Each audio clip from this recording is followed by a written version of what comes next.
Ese guajolote es un desperdicio de maíz, gritó don Gonzalo, golpeando la mesa de mezquite. Su voz autoritaria resonó en el patio de la hacienda.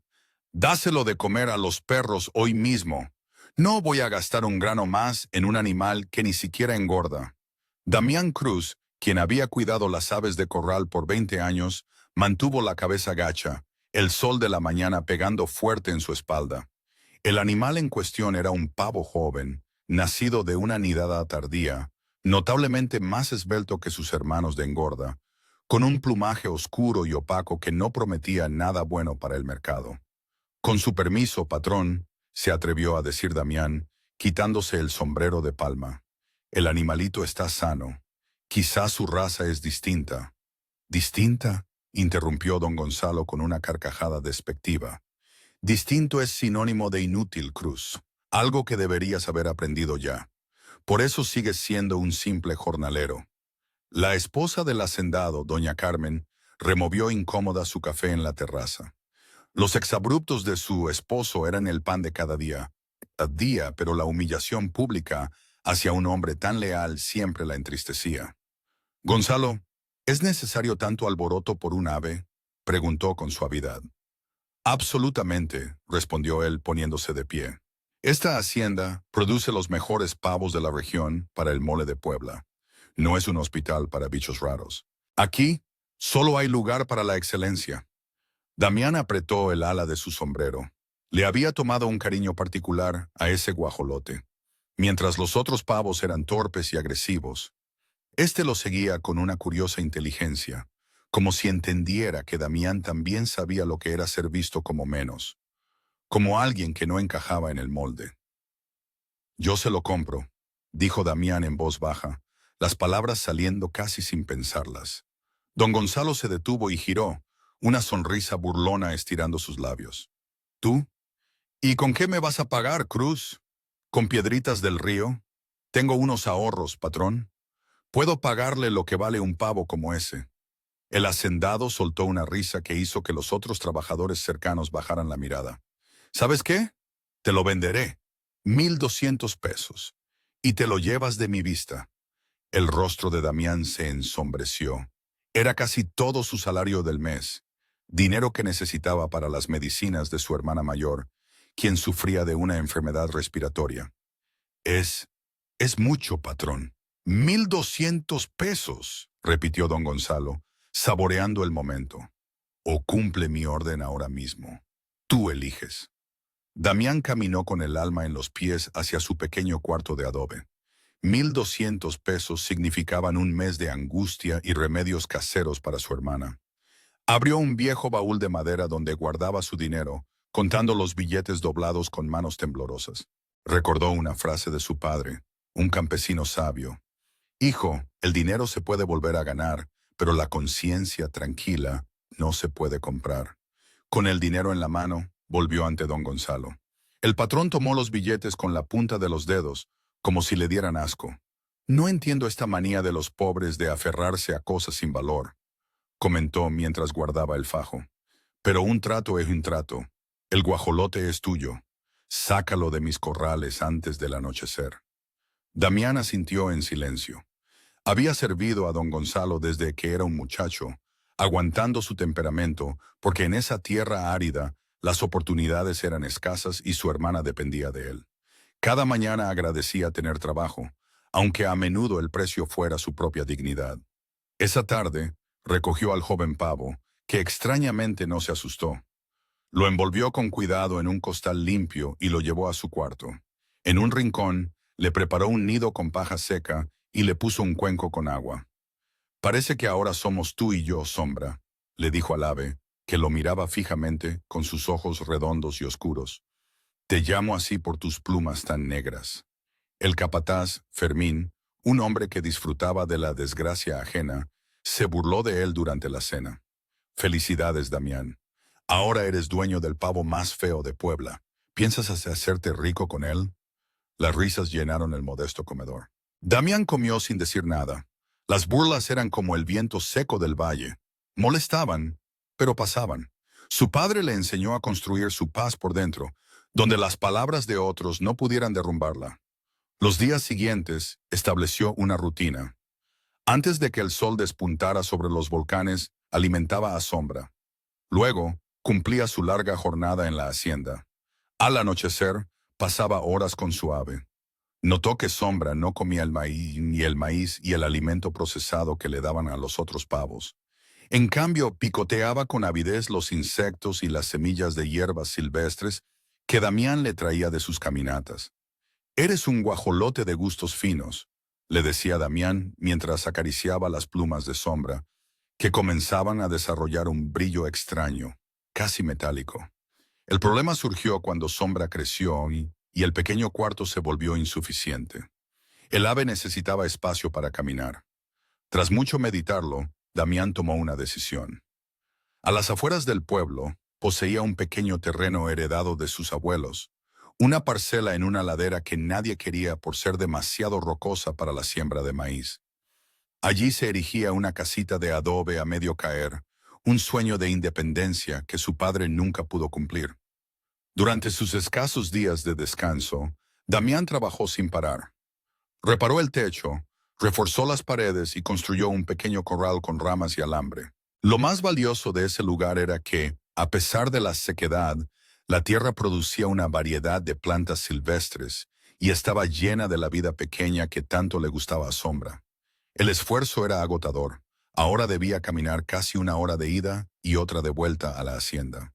Pero la libertad que sentía en ese pedazo de tierra era un bálsamo para su espíritu cansado. «Este es nuestro reino, Sombra», le dijo al pavo mientras lo soltaba en el corral. «No es lujoso, pero es nuestro». A sus 40 años, Damián nunca había sentido algo como propio.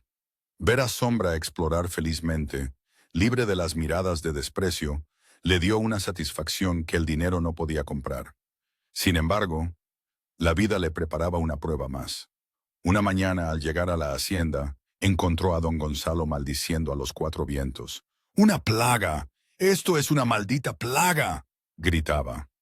Una enfermedad desconocida había afectado a sus pavos de engorda. Las aves enfermaban rápidamente, perdiendo peso y muriendo en cuestión de días. Las pérdidas eran catastróficas. El negocio, que era el orgullo de don Gonzalo, se estaba viniendo abajo. «Quien sepa algo y no hable, se atendrá a las consecuencias», amenazó, su rostro rojo de ira. Su mirada recorrió a los trabajadores, buscando un culpable para su desgracia. Damián sintió una punzada de inquietud, aunque su conciencia estaba tranquila. Notó las miradas de soslayo de Fermín y otros. El hombre que se encariña con una ave rara, bien podría haber traído la mala suerte, parecían pensar. Esa tarde, Fermín lo interceptó. «Damián, el patrón quiere verte. Dice que es urgente». El corazón de Damián latió con fuerza. ¿Lo culparía a él? No sería la primera vez que don Gonzalo buscaba un chivo expiatorio.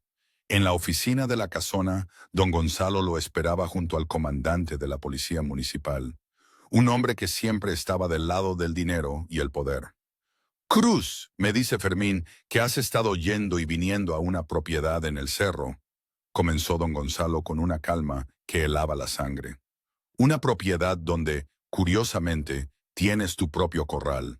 Es la tierra de mis abuelos, patrón. Allí cuido al guajolote que le compré». Don Gonzalo intercambió una mirada con el comandante. «¿Te molestaría si vamos a echar un vistazo? Si no ocultas nada, no hay problema». El sol de la tarde teñía de rojo el cielo cuando la camioneta de don Gonzalo se detuvo frente a la humilde casita de adobe. Damián caminaba adelante, sintiendo un nudo en el estómago, rezando para que no le hicieran daño a Sombra.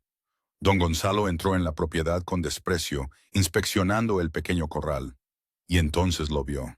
Sombra, ya un adulto en todo su esplendor, paseaba tranquilamente. Su plumaje ya no era oscuro y opaco. Ahora brillaba con un increíble lustre iridiscente, cambiando de un negro profundo a tonos de violeta, verde y cobalto según le daba la luz. Era un espectáculo de una belleza sobrenatural. El rostro de don Gonzalo cambió de la sospecha a la incredulidad, y luego a una codicia pura. «¿Qué clase de brujería es esta?», preguntó, acercándose a la cerca. «Ese no es el pájaro flaco que te vendí», Sí lo es, patrón, respondió Damián con un orgullo que no pudo ocultar. Es sombra. Ha crecido con lo que la tierra le da. Don Gonzalo observó al ave, su mente calculadora trabajando a 1000 por hora. Te lo compro de vuelta, soltó de repente. Te doy 5000 pesos por él. Damián parpadeó, sorprendido. No está en venta, patrón. 10,000, contraofertó don Gonzalo, su voz endureciéndose. Es mi última oferta. Con todo respeto, no es por el dinero. Sombra no se vende. El rostro de don Gonzalo se crispó de furia. ¿Insinúas que puedes negarme algo a mí? Se giró hacia el policía. Este hombre me ha engañado. Este animal es producto de mi linaje. Es mío. Tengo el derecho de no vender lo que es mío, respondió Damián con una firmeza que nació de la justicia. Antes de que la situación empeorara, un coche se detuvo detrás de la camioneta. De él bajó una mujer. Buenas tardes, saludó. Soy la doctora Elena Campos, del Instituto Nacional de Antropología. Busco al señor Damián Cruz. Todos se quedaron en silencio. La recién llegada se acercó al corral y al ver a Sombra, se llevó una mano a la boca, sus ojos abiertos de par en par. Dios mío, es real, susurró. ¿Puedo? Sin esperar respuesta, se acercó lentamente, observando al ave con una reverencia que desconcertó a todos. ¿Qué sucede?, preguntó don Gonzalo, molesto por la interrupción. La doctora Campos se volvió emocionada. Señores, lo que están viendo es un tesoro viviente. Este es un ejemplar de Meleagris gallopavo vida, una subespecie de guajolote nativo que se creía extinta. Los antiguos mexicas lo llamaban el pavo de obsidiana. Sus plumas eran más valiosas que el oro para el arte plumario de los emperadores. Don Gonzalo dio un paso adelante. Este pavo nació en mi criadero, afirmó, inflándose de orgullo. Yo soy el responsable de su existencia. Damián observaba la escena, sintiendo que el mundo daba un vuelco. La antropóloga miró a Damián. ¿Usted lo ha cuidado? Sí, señora, respondió él, desde que era un polluelo. Ella asintió, observando el limpio corral y las hierbas silvestres. Ha hecho un trabajo milagroso. Este ejemplar está en perfectas condiciones. Se giró hacia don Gonzalo. El instituto está dispuesto a ofrecer un contrato para un programa de reproducción y conservación cultural. Le entregó una tarjeta a Damián. Señor Cruz, le ofrecemos un fondo inicial de 250,000 pesos para empezar y un sueldo como director del proyecto. Un silencio atónito se apoderó del lugar. Era más dinero del que Damián había visto en toda su vida. Don Gonzalo, rojo de envidia, se interpuso. Cualquier trato se hace conmigo. Ese animal salió de mi hacienda. El guajolote nació allí, pero el patrón me lo vendió porque lo consideraba un desecho, explicó Damián con calma. La doctora pareció comprenderlo todo. Señor, la ley de patrimonio cultural es clara. El descubridor y cuidador de una especie así tiene la prioridad. Sin embargo, añadió con diplomacia, en los documentos del proyecto se reconocerá a su hacienda como el lugar de origen del redescubrimiento. La oferta apaciguó el ego herido de don Gonzalo, quien empezó a calcular el prestigio que eso le traería. 3 meses después, la casita de adobe había sido restaurada y ampliada. A su lado se alzaba un centro de conservación financiado por el instituto, donde Sombra y otras aves rescatadas comenzaban un programa para revivir la especie. Damián era ahora un respetado conservacionista. Su hermana vivía con él en una casa cómoda y con el mejor tratamiento médico. La historia del guajolote de obsidiana se convirtió en leyenda. Don Gonzalo, por su parte, recibió una mención en publicaciones académicas, lo que satisfizo su vanidad, aunque en privado maldecía la fortuna que había despreciado. Una tarde, mientras Damián leía a la sombra de un pirul, recibió una visita. Era doña Carmen. Vine a felicitarte, Damián, dijo con sinceridad, y a disculparme por no haber defendido tu bondad cuando mi esposo la pisoteaba. No tiene nada de qué disculparse, señora, respondió él con su gentileza intacta. Ella miró el lugar, ahora lleno de vida. Gonzalo nunca lo entenderá, comentó con una sonrisa melancólica. Él cree que fue cuestión de suerte. No ve que fue tu compasión lo que convirtió algo despreciado en un tesoro. Mi padre decía que el verdadero valor no está en las cosas, sino en el corazón que las cuida, respondió Damián, mientras Sombra se acercaba y apoyaba la cabeza en su pierna. Doña Carmen asintió. Tenía razón, Damián. Tenía toda la razón. Mientras el sol se ocultaba, Damián comprendió que la vida le había devuelto, con creces, el sacrificio que hizo por un ave que nadie quería. Entendió que los mayores tesoros no brillan para los ojos codiciosos, sino para los corazones pacientes, y que la verdadera riqueza es tener la conciencia tranquila y el alma en paz. Si esta historia te inspiró, compártela con alguien que la necesite.